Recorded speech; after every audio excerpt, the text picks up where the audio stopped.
Et là on sort de chez nous, bâtiment de FIT, on va vers Gavarnie.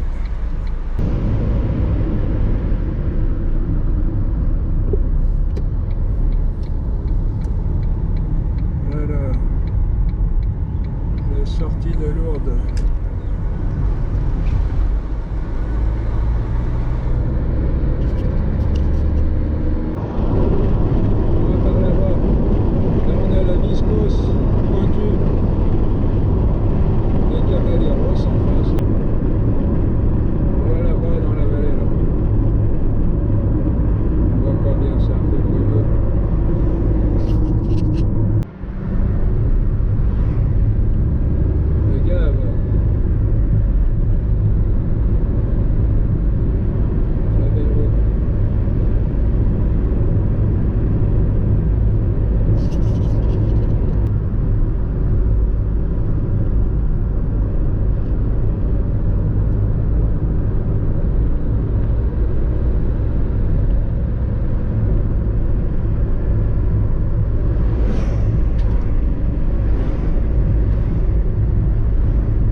Saint-Sauveur là-bas,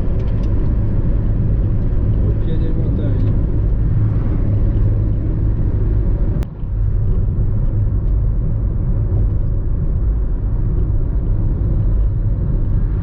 Les Saint-Sauveur, un petit village de vacances pour les vacanciers de montagne, hiver et été.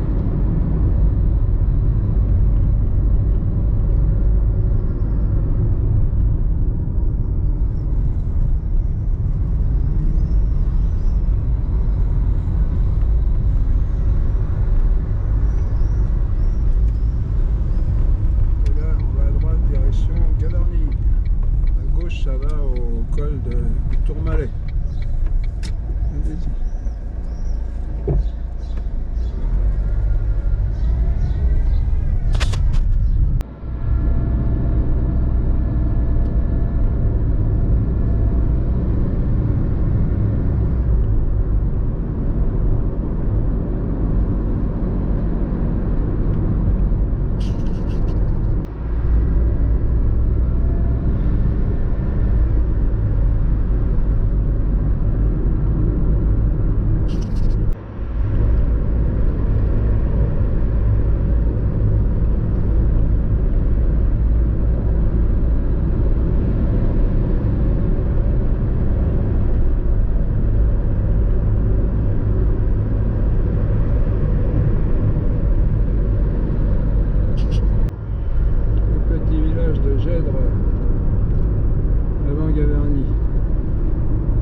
attention parce que si on croise quelqu'un, il n'y a pas de place pour deux, il faut se ranger.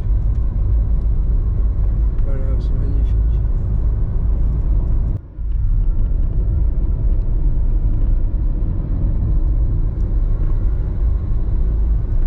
Baisser la tête.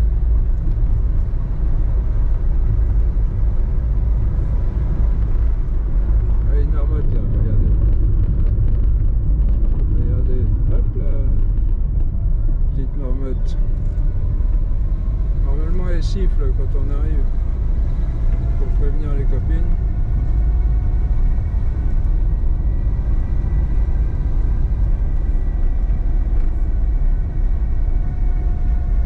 Là, il faut regarder où on va, sinon on se retrouve en bas.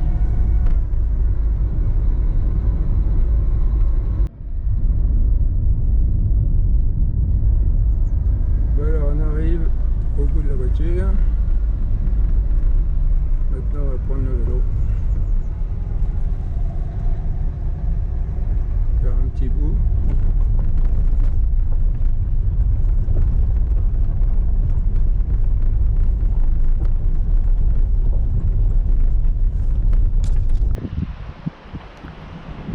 Voilà, alors on est à 1600 mètres. Ce vendredi où il prévoit encore des grosses chaleurs, alors ici il fait plus frais, on est mieux, vous voyez. Et puis on a une randonnée là jusqu'à normalement 2600 mètres, je ne sais pas si je vais y arriver. Après 1000 mètres de dénivelé, on a déjà fait 1200 mètres, mais bon, il y a aussi une question de temps. Le temps, le time, pour rentrer trop tard dans la nuit.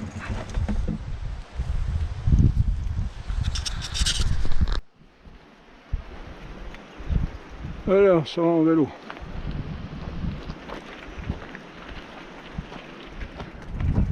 Ah, la voiture est là, il sera peut-être à l'ombre tout à l'heure. Alors là-bas, normalement, c'est le Vignomal, comme on dit. Aïe. Ah oui, la chaîne avait sauté. Bon. Deuxième essai, ça marche.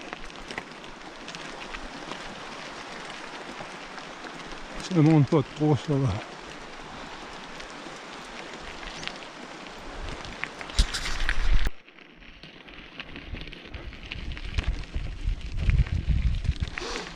Ah, c'est parti. Ça chauffe, hein, mais bon.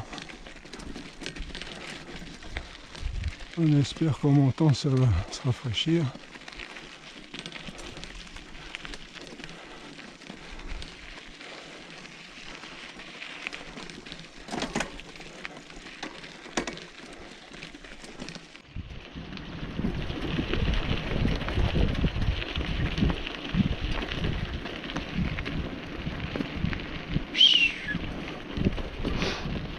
Pas mal, hein. Alors là, ça doit être le Vignomal, vous voyez.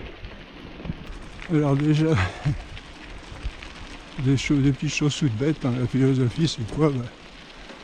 C'est de remarquer des choses auxquelles on n'a pas fait attention. Le philosophe, lui, il se pose toujours un peu plus la question. Au-delà des...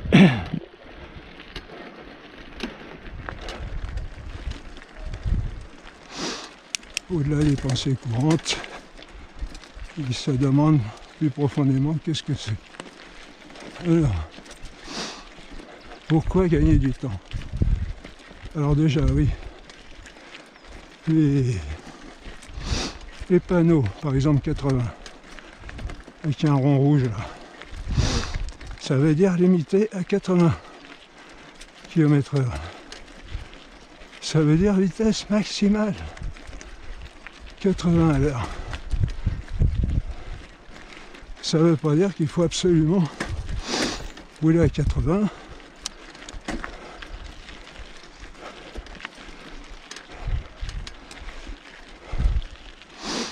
Et elle est même un petit peu plus que 80, mais pas trop pour pas être flashé.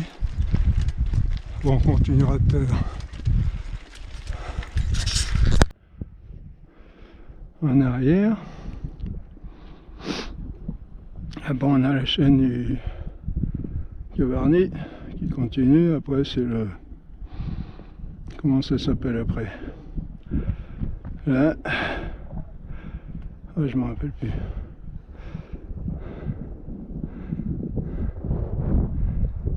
Alors une fois on est monté par là, à gauche là, puis on peut rejoindre le vignoble par derrière, mais je suis pas allé.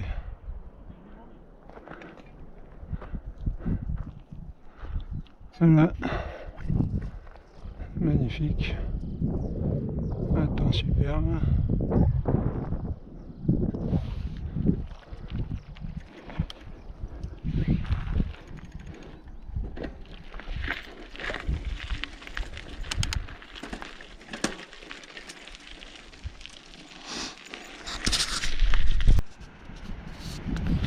Voilà, faut que j'oublie d'enlever les doigts, bien qu'ils soient beaux, les doigts,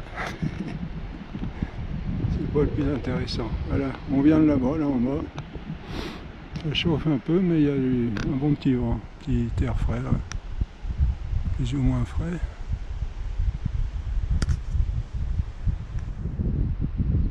Alors j'ai enlevé le truc de dessus ma tête parce que pour mettre la casquette, on prendra ça tout à l'heure.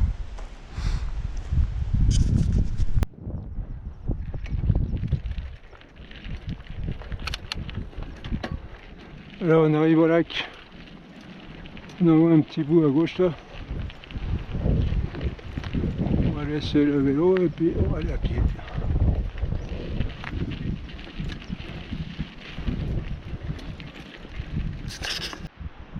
Alors voilà, le lac, il est un petit peu réduit à sa plus simple expression. Et puis la vallée, là on va aller là-bas et puis on va monter, puis après ça on va aller sur la droite derrière. Là. Oui, alors on disait la vitesse, donc les panneaux, par exemple limitation à 80, ça veut dire ne pas dépasser 80. C'est tout. Bon, c'est sûr qu'il n'y a pas... Faut pas rouler trop lentement non plus pour embêter tout le monde.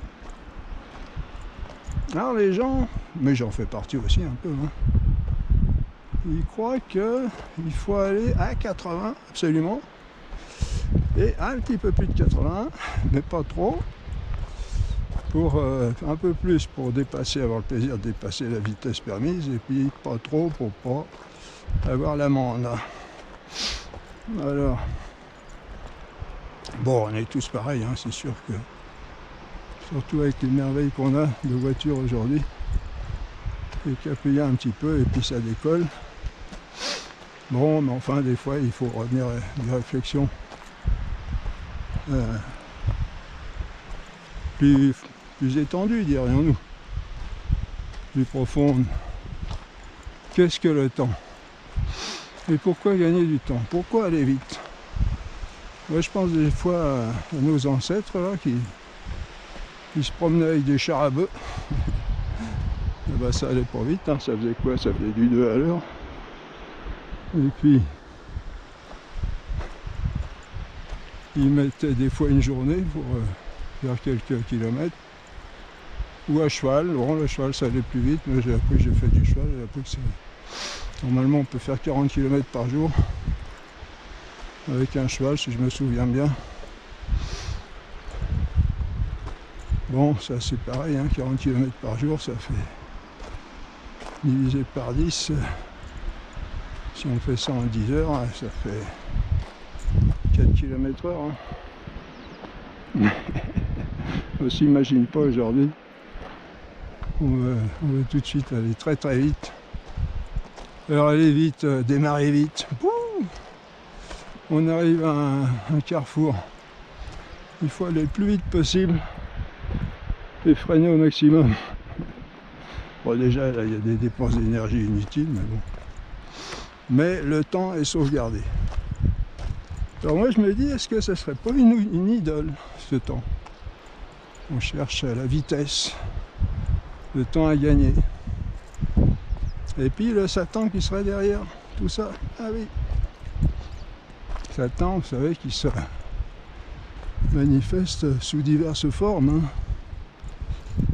Une idole, c'est ce à quoi on met tout son cœur en dehors de Dieu. Si on met tout son cœur envers Dieu, comme il le demande, hein, tu aimeras ton Seigneur, le Seigneur ton Dieu de tout ton cœur, toute ton âme, toutes tes forces et de tout ton esprit. Si on fait ça avec Dieu, c'est bon. C'est bon pour nous, parce que Dieu, ça ne lui ajoute rien. Hein. Dieu, il est déjà tout. Tout est plus que tout. Il y a des, excusez-moi, des idiots, j'appelle ça un peu, qui disent heureusement que Dieu est Trinité, sinon tout seul ils s'ennuieraient. Il faut en entendre des fois. Dieu est tout, tout, plus que tout. Il est l'être absolu, infini et parfait. Il est l'existence, il est maître de l'existence. Tout ça on le démontre, hein, en philosophie, on l'a fait d'ailleurs dans ces réflexions dans les montagnes là. Et donc Dieu il est loin de s'ennuyer, on s'ennuie quand on ne sait pas quoi faire, ou on n'a pas d'amis, on n'a pas de quoi avec qui parler, on n'a pas de quoi s'occuper. Dieu il est tout, il se connaît lui-même. C'est-à-dire qu'il est il vit ce qu'il est. Il est pleinement conscient de ce qu'il est. Et donc il lui manque rien, absolument rien. Et quand on dit ça, nous, pour nous ça représente bon, quelque chose de grand, mais on ne s'imagine pas à quel point c'est quelque chose de grand pour Dieu. Bah, on peut se représenter ici, si on regarde un petit peu du côté de l'infiniment petit ou de l'infiniment grand, hein, quand on n'a pas touché le bout encore. Hein. Malgré tous nos grands scientifiques, enfin ceux qu'on appelle scientifiques parce qu'ils ne le sont pas tous. Et alors, donc nous, si on fait ça, si on aime Dieu, si on se rend compte de qui il est et si on cherche à le connaître, à l'aimer, à le rejoindre, par les voies qu'il nous donne, parce que nous on ne peut pas y aller par nous-mêmes, et bien c'est la véritable adoration qui est bonne pour nous, parce que on est fait pour Dieu. On est fait pour Dieu. On apprend ça en théologie. Au début du catéchisme de l'Église catholique, Dieu nous a créés pour être heureux, pour je ne sais plus les termes exacts, pas servir au même, pour être heureux ou pour Dieu, parce qu'on ne sera jamais complètement heureux avec des biens finis, parce qu'il manquera toujours quelque chose. Alors qu'avec Dieu, on est sûr qu'il ne manque rien, parce qu'il est tout. Tout est plus que tout. Enfin, je dis plus que tout, c'est une façon de parler, parce que pour insister sur le fait qu'il est le bien infini et souverain. Et donc notre bien à nous, c'est de chercher à rejoindre Dieu par les moyens qu'il nous donne. Et tout ce qui est, tout ce à quoi on met son cœur, comme si c'était Dieu, c'est une idole et c'est gravement coupable. Vous avez vu les rochers là? Oh, un beau pays.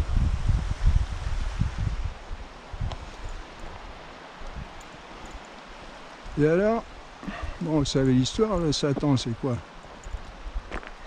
Au début de la création, bon là c'est de la théologie, hein, c'est pas de la philosophie, mais on peut en faire aussi un peu. Au début, le Satan, c'est un des anges, quand Dieu a créé le ciel et la terre, avec tous les anges et puis l'homme, enfin déjà les anges, il leur a donné de quoi être très heureux, mais pas complètement. Il leur a donné aussi la faculté de choisir. Pourquoi?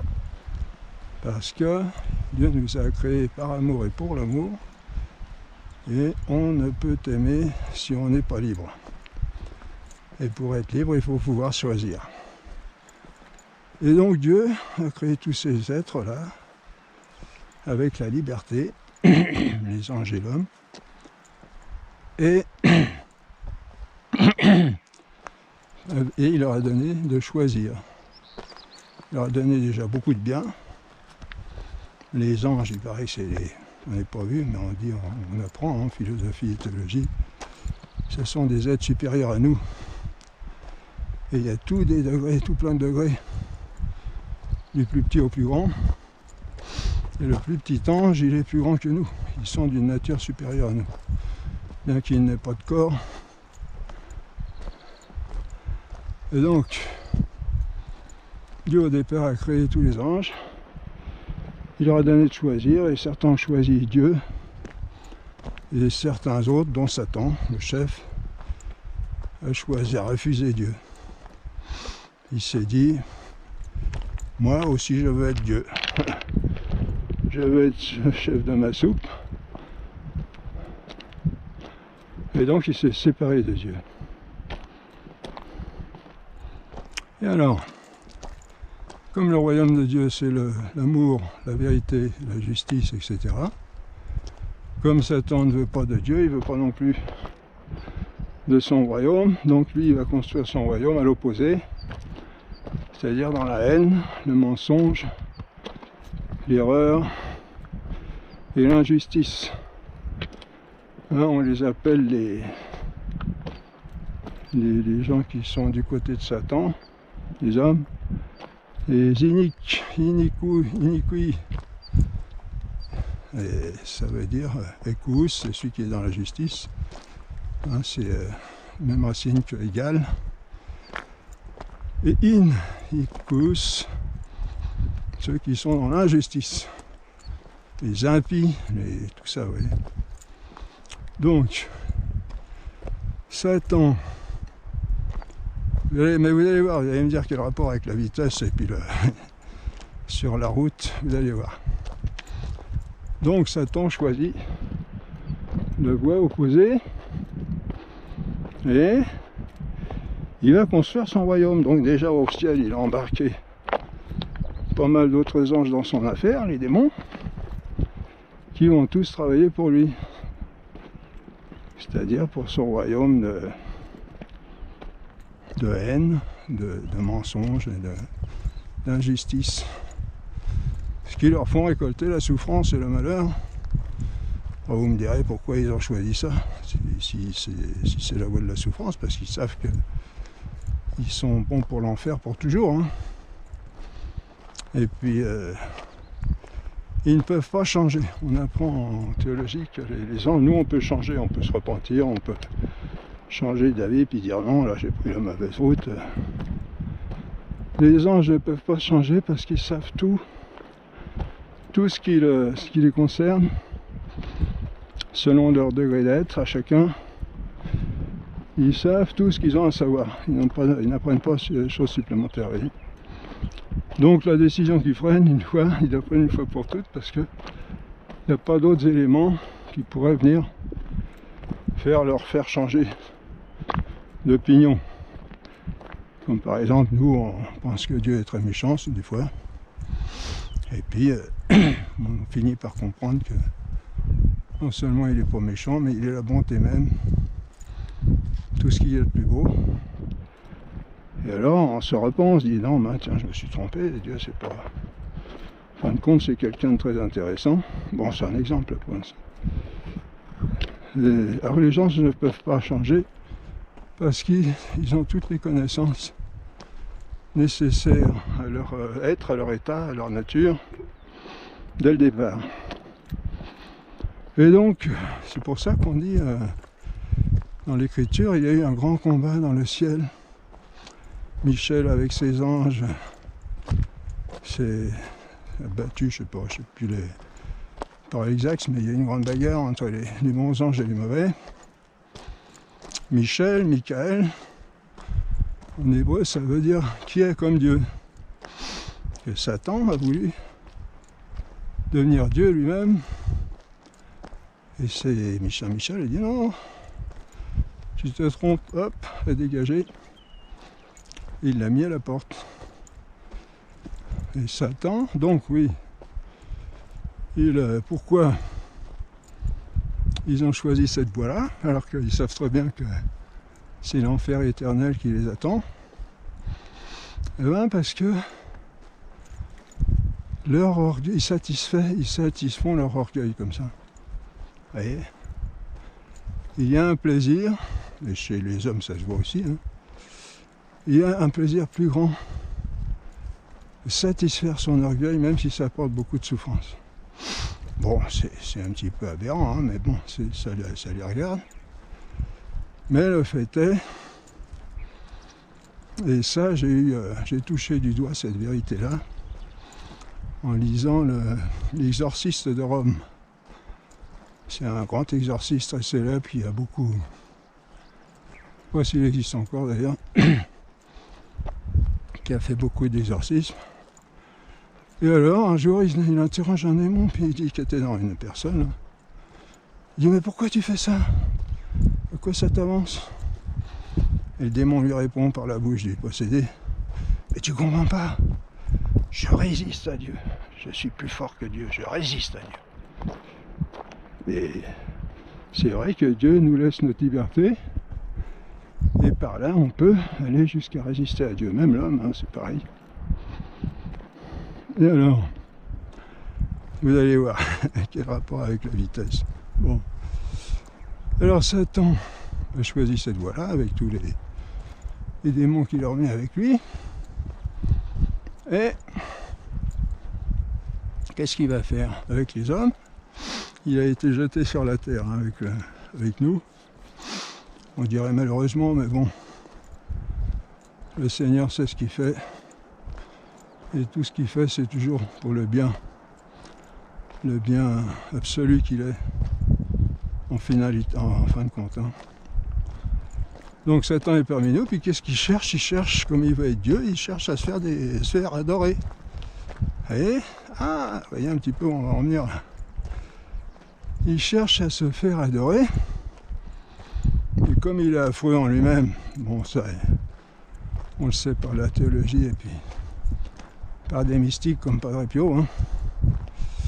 Comme il est affreux en lui-même, personne ne voudrait le suivre, hein, parce qu'il est effrayant, hein, il est vraiment quelque chose d'horrible. Moi je ne l'ai pas vu, mais j'ai eu des contacts avec lui, il est venu me voir, il y a les poils qui se dressent. Alors tout de suite j'appelle Saint-Michel, tout le monde, tous les amis, mais c'est assez effrayant. Hein. Alors, comme il ne peut pas se faire adorer comme il est, comme Dieu, lui, il peut, puisqu'il est le bien infini, il est tout ce qu'on peut désirer de plus beau. Ah, les petits moutons, je n'avais pas vu. Bonjour. Et ils font la sieste, il ne faut pas les déranger. Ça va? Non, chaud. Alors, moi ça va là, il fait bon là. Alors on est sur le plat comme ça. Et alors, donc il va chercher à se faire adorer. Et comment? Donc comme il ne peut pas se faire adorer, enfin il ne va pas se faire adorer par lui-même parce qu'il est affreux Jojo, il va prendre des apparences. Et c'est ce qu'on appelle des idoles. Et voilà. Par exemple, dans tous les peuples, hein, il y a toutes sortes d'idoles. Hein. Vous avez les dieux du ciel, le dieu de la mer, le dieu de la cuisine. Saint Augustin il dit que les Romains ils en avaient des quantités. Les principaux, Zeus chez les Grecs et Jupiter chez les Latins, le chef des dieux. Puis les autres, Hermès, Aphrodite, Athéna. Puis il y avait les demi-dieux aussi. Parce que les dieux, ils se croisaient avec les hommes. Et puis ça faisait des demi-dieux. Bon, enfin, toute une salade. Ça occupe les jeunes, malheureusement. Le problème, c'est que Satan, par là, il prend la place de Dieu, hein, dans le cœur des hommes. Et ça, c'est grave. Hein. Alors lui, allez, ça, si c'est beau. On est déjà monté là-haut, mais pas tout en haut. Il faut y réussir encore. Bon, c'est une question de temps, hein. On ne peut pas y arriver, mais pour revenir avant la nuit. De toute façon, je ne cherche pas les exploits. Je cherche à passer une journée avec Dieu dans la montagne, en solitude. Et alors, donc, ce qui est grave, vous voyez, c'est que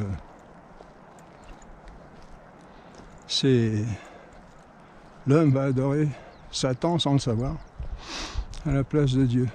Alors premièrement, c'est un grand mal pour lui parce que il n'adore pas Dieu, il adore autre chose.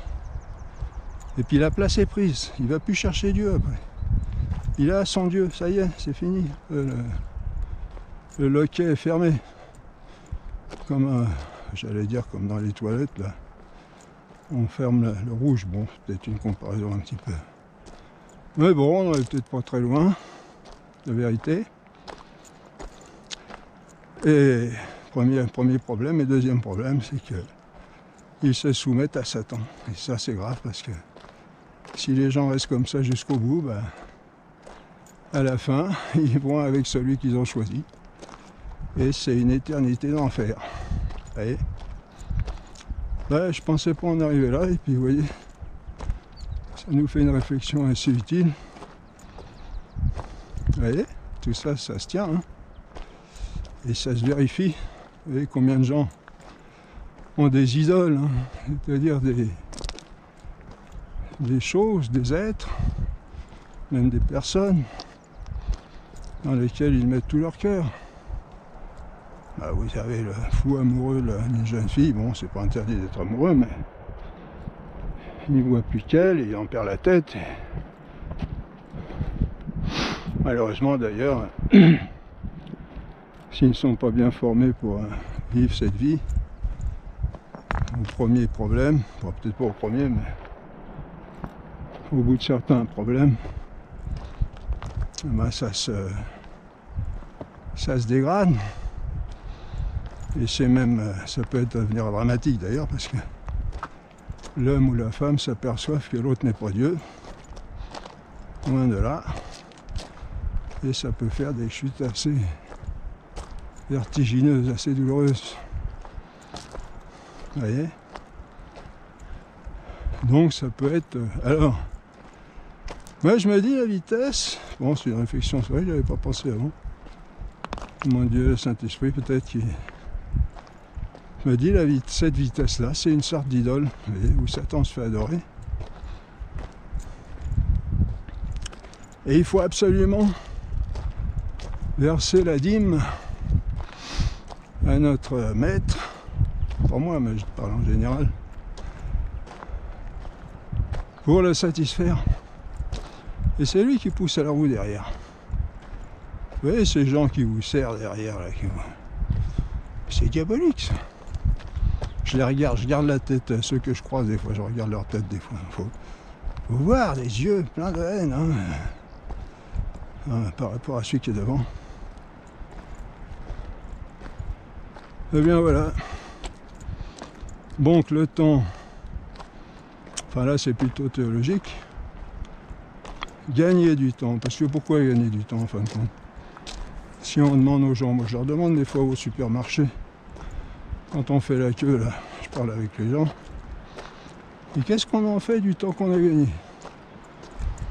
Alors je dis, bon on cherche à en gagner encore. Et puis le temps c'est du vent en fin de compte. Qu'est-ce que c'est que le temps? Alors, définition philosophique profonde qui vient d'Aristote, le temps c'est la mesure du mouvement. D'ailleurs il y a un mouvement, et la mesure du mouvement, on mesure le mouvement avec le temps. N'importe quel mouvement, hein, au sens très général. Et alors, c'est une mesure. C'est comme si je disais, il faut absolument que je cherche à attraper ces 2 mètres de l'arbre là. Un arbre il fait 2 mètres. j'avais essayé d'atteindre ces 2 mètres, les 2 mètres, pas l'arbre, hein. La mesure, bah c'est idiot, complètement idiot. Tu veux l'arbre ou tu veux quoi? Tu veux les branches ou le... Non, je veux la mesure, je veux les 2 mètres. Bah, déjà, si tu les prends, l'arbre il les aura plus, il ne pourra pas exister. Parce qu'il est corporel, il est forcément... Il a une mesure. Et c'est pas quelque chose qu'on peut enlever. Alors on peut se mettre en adoration devant, si on veut. Et le temps c'est pareil. Le temps c'est une mesure. Alors vous me direz, c'est vrai que quand on en gagne, on peut faire quelque chose à la place. Bon, d'accord. Ça désabsolutise un petit peu ce que je viens de dire. Mais quand même, vous reconnaîtrez que bien des fois, on cherche à gagner du temps. Et avec le temps qu'on a, on cherche à en gagner encore. C'est un petit peu comme la roulette au casino, hein. On gagne de l'argent, puis avec l'argent, on le remet en jeu et on cherche à en gagner encore plus. Bon. Pourquoi gagner du temps? Pourquoi faire encore plus de choses? Si c'est pour travailler, c'est pour gagner plus d'argent. Si c'est pour... Bon, si c'est pour être avec les amis, ça justifie, hein. Tout n'est pas qu'on a là, mais ce qui est dommage, c'est cette course effrénée au temps.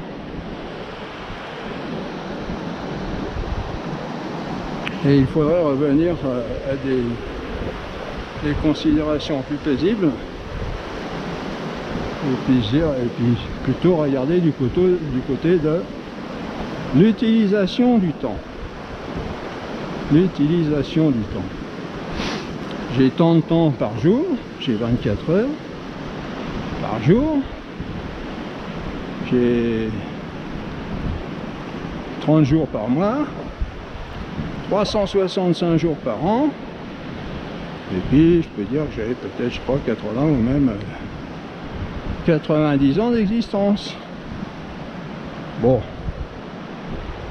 Alors, qu'est-ce qu'il faut faire? Ben, il faut employer le temps à bon escient.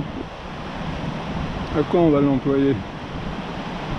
On peut faire une chose aussi qui s'appelle perdre son temps. Perdre son... Vous voyez, on peut en gagner, on peut aussi en perdre.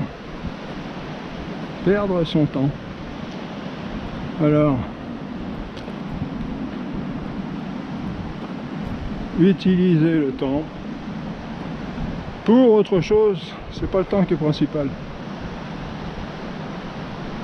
Et puis, quand on a choisi, bah, la meilleure voie c'est de choisir Dieu, hein, dans tout ce qu'on fait.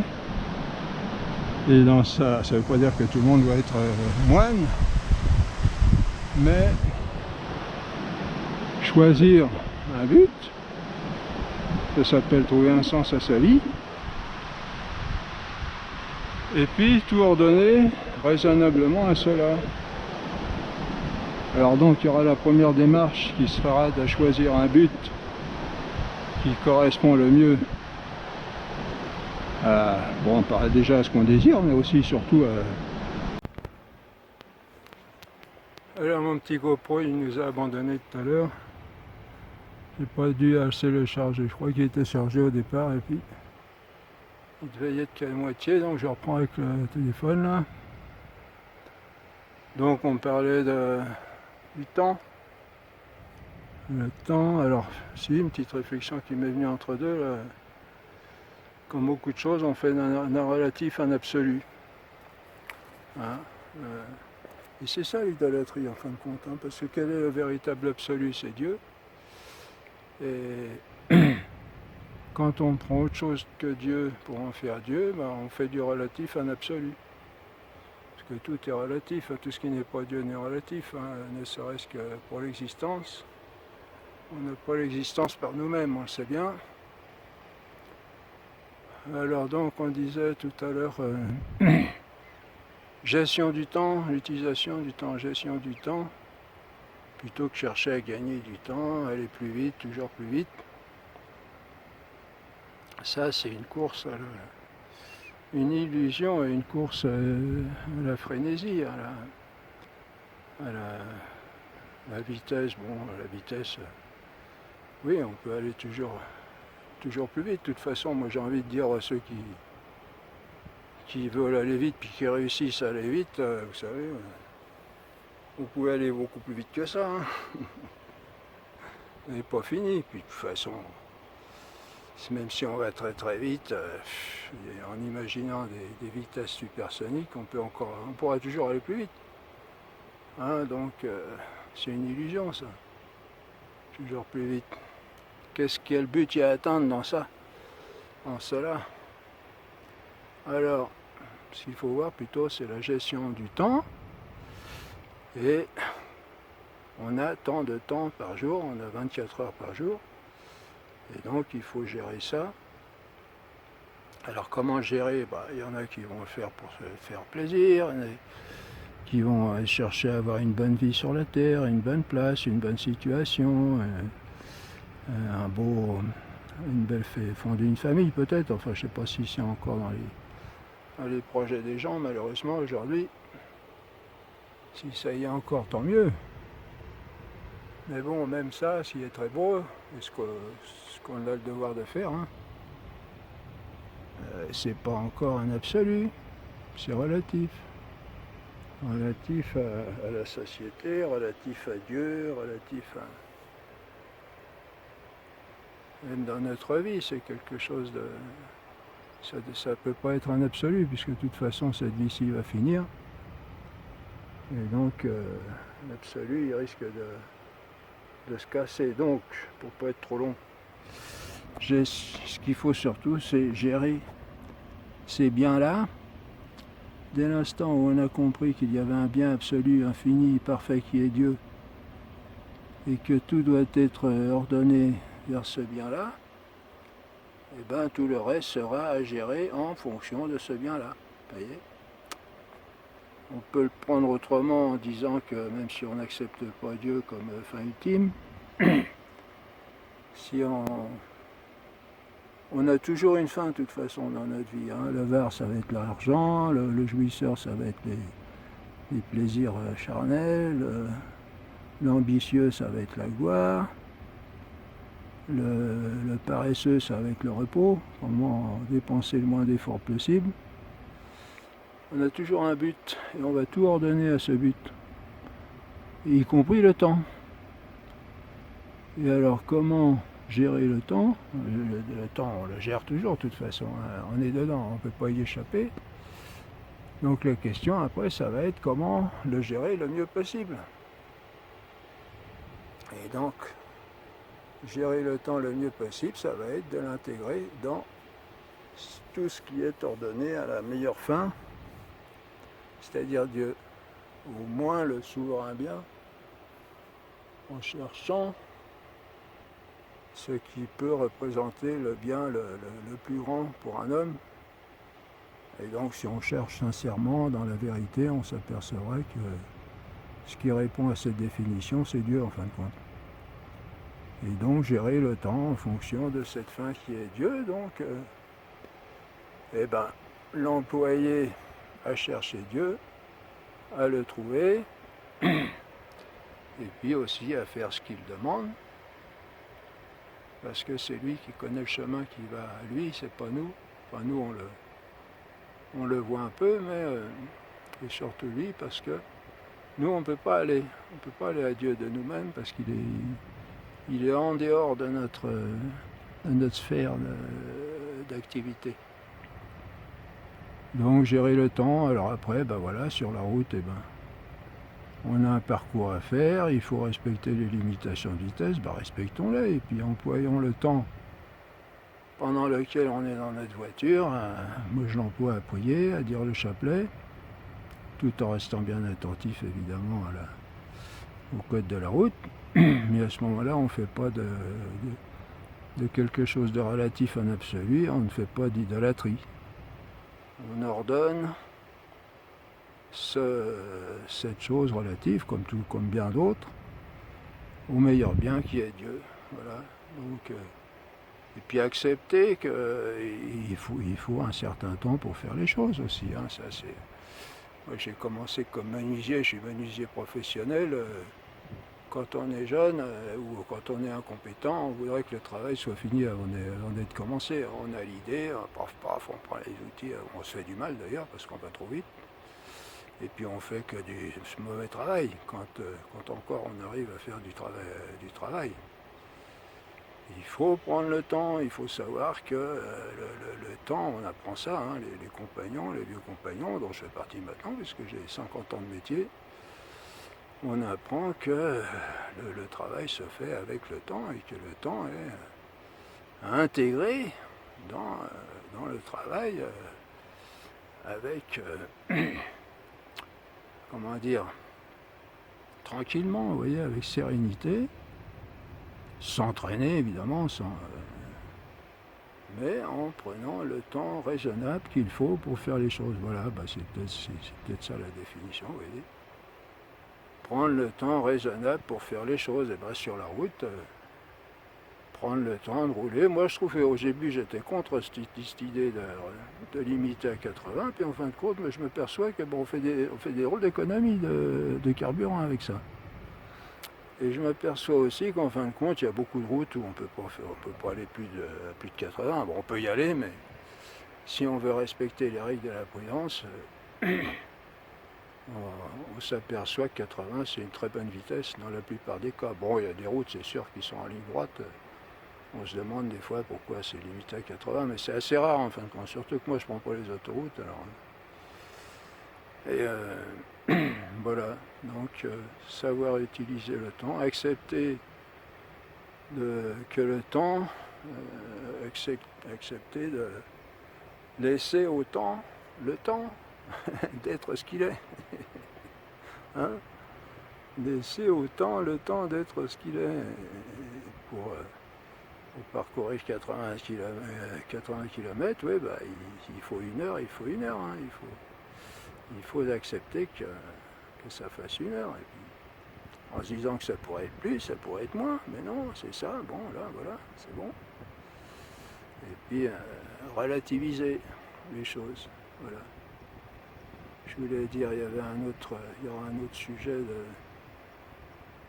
ça m'a échappé. Voilà, à bientôt.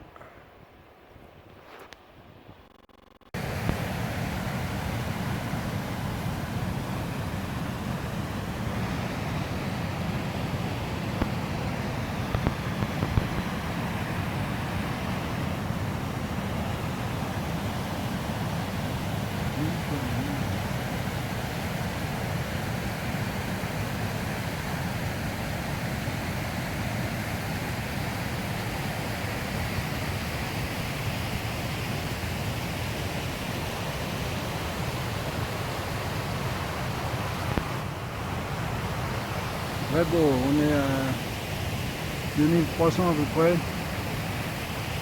Alors pour finir, on peut dire, le temps, faut pas perdre son temps. On cherche pas non plus à gagner du temps. Ce qu'il faut, c'est prendre son temps pour faire les choses. Faut prendre le temps de faire les choses, voilà. La moralité, en sachant qu'il sera bien utilisé avec une fin bonne. Plus la fin sera bonne, plus mieux le temps sera utilisé. Et plus la fin sera mauvaise, moins bien le temps sera utilisé. Mais le temps en soi, c'est pas un bien. C'est quelque chose de relatif à la fin dernière que se propose l'homme, et il est très bien géré quand la fin est la meilleure. Voilà, je crois que c'est ce qu'on peut dire de mieux, point de vue philosophique.